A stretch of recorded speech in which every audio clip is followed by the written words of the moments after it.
नमस्कार, आपण पाहत आहात बहुजन हिताय न्यूज, जनसामान्यांचा बुलंद आवाज।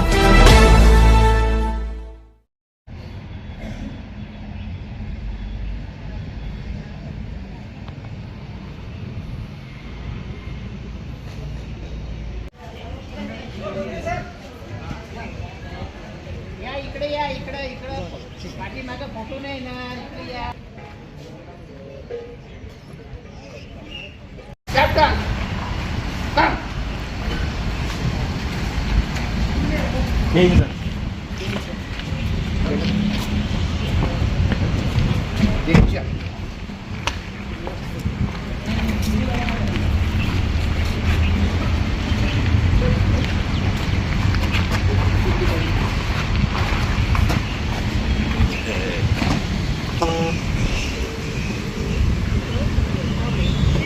राइट।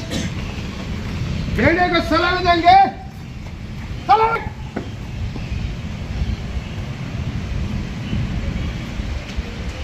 तो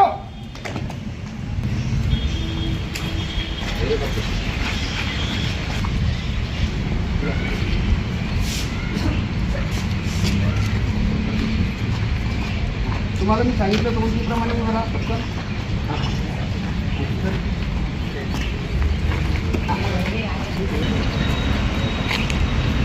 ये चेक करा।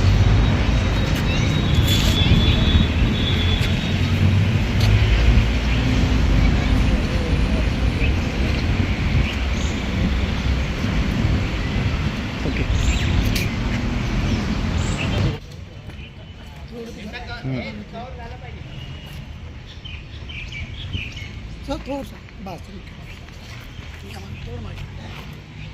स्वतःच्या आदेशाप्रमाणे हे आदेश आहे, त्याच्यात मानगावचा ठराव आहे, हा तर्फे विभागावर ज्या दिवशी आपण लावू, सगळ्या समस्त बहुजन समाजाने या दिवशी मनुवादाला नो एंट्रीचा बोर्ड राहील। No entry.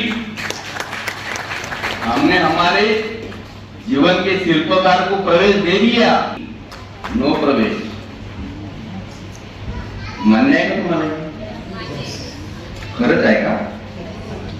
हे कसं बोलून नंतर लोक आमची त्याची गॅरंटी नाही।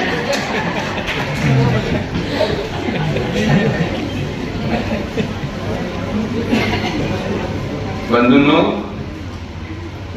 या महापुरुषाला फक्त 48 वर्ष लागले, पण 48 वर्षात जे काम केलं शाहू महाराजांनी, त्याला इतिहासात तोड नाही।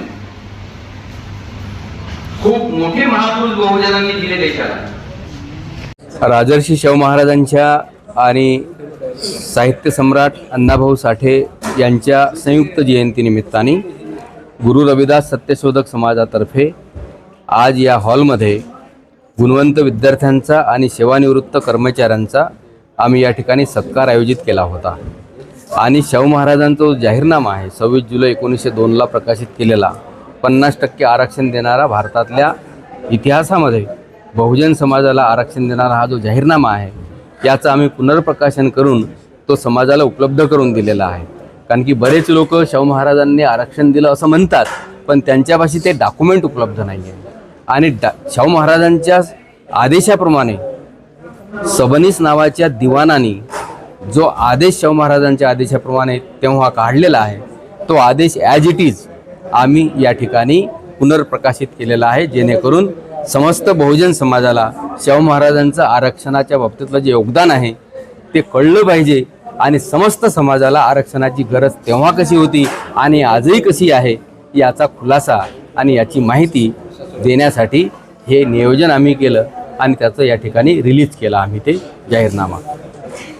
आज गुणवंत विद्यार्थ्यांचा सत्कार करण्यात आला आणि सेवानिवृत्तीचा सत्कार करण्यात आला, याबद्दल काय सांगा? गुणवंत विद्यार्थ्यांचा सत्कार केला तर त्यांना मोटिवेशन मिळते, त्यांना हुरूप येतो, त्यांना प्रोत्साहन मिळते की आपण आणखी अभ्यास केला पाहिजे आणि पुढे गेलो पाहिजे। आणि त्या विद्यार्थ्यांना हे देखील आम्ही सांगण्याचा प्रयत्न करतो की बाबासाहेब जसे पुढे गेले, पण ते परत समाजात आले, समाजाचं दुःख दूर करण्यासाठी त्यांनी आपलं ज्ञान दिलं समाजाला, चळवळ मोठी केली, चळवळीला नेतृत्व दिलं, चळवळीला विचारधारा दिली। त्याच प्रकारचा वारसा या नवीन पिढीने गुणवंत विद्यार्थी आपल्या प्राप्त केल्यानंतर चांगल्या पदावर गेल्यानंतर त्यांनी समाजाचं ऋण मान्य केलं पाहिजे आणि समाजाला मोठं करण्यासाठी योगदान दिलं पाहिजे. हा हेतू गुणवंत विद्यार्थ्यांचा सत्कार करण्याच्या पाठीमागे आहे. आणि जे सेवानिवृत्त कर्मचारी आहेत हे समाजाचे खऱ्या अर्थाने आधारस्तंभ आहेत. समाजाचे ते संरक्षक आहेत. समाजाला चुकीच्या गोष्टींपासून संरक्षण करणारे ते खऱ्या अर्थानं संरक्षक आहेत. अशा ह्या सेवानिवृत्त कर्मचाऱ्यांनी समाजाला योग्य मार्ग दाखवायला पाहिजे आणि नवीन पिढीला आपले अनुभव त्यांनी देऊन त्यांना समर्थ बनवायला पाहिजे, असं या कार्यक्रमाच्या पाठीमागे आमचं उद्दिष्ट होतं. आजच्या कार्यक्रमाला प्रमुख उपस्थिती कोण कोण?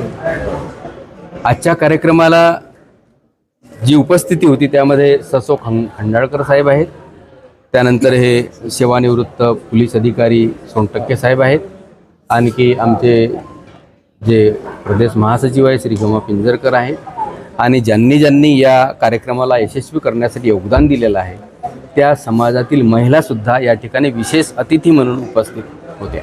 लोकशाही अण्णाभाऊ साठेची जयंती पण या ठिकाणी साजरी करण्यात आली, त्याबद्दल अण्णाभाऊ साठे हे फार मोठे विचारवंत लेखक, कादंबरीकार, कथाकार, जलसाकार, वगकार होते. आणि भीमराव आंबेडकर हे अन्याय अत्याचारावर हातोडा उगारणारे, प्रहार करणारे आमचे हितचिंतक आहेत, अशा प्रकारचा संदेश अण्णाभाऊंनी दिलेला आहे. आणि म्हणून अण्णाभाऊंचा विचार हा समाजात गेला पाहिजे.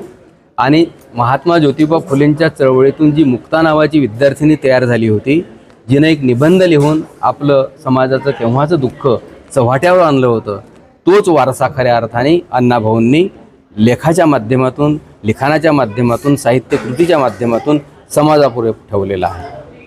म्हणून त्यांचा गौरव झाला पाहिजे, त्यांचा सन्मान झाला पाहिजे आणि त्यांच्या त्या साहित्यकृतीला समस्त कष्टकरी समाजाने, श्रमिकांनी वंदन केलं पाहिजे आणि खऱ्या अर्थाने अण्णाभाऊंचा बहुमान झाला पाहिजे, असं या कार्यक्रमाचं नियोजन आम्हाला अपेक्षित होतं.